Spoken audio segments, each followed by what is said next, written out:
এই সম্পর্কটা জান্নাত থেকে শুরু হয়েছে। ওই সম্পর্কের নাম স্বামী স্ত্রী। যে সম্পর্কটা আজীবন থাকবে কিয়ামতের ময়দানে অনন্তকাল, ওই সম্পর্কের নাম স্বামী স্ত্রী। দুর্ভাগ্য আমাদের ওই স্বামী স্ত্রীর বন্ধনের গুরুত্বটা না বুঝার কারণে আজকে আদালতে ডিভোর্সের হার বেড়ে গিয়েছে।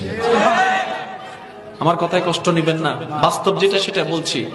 আপনি স্বামী স্ত্রী এমন একটা নিয়ামত, কোথাও ঘুরতে গিয়েছেন, ঘুরাই ঘুরা হয়ে গেল, সদকায়ে জারিয়ার সওয়াব হয়ে গেল, বলেন সুবহানাল্লাহ।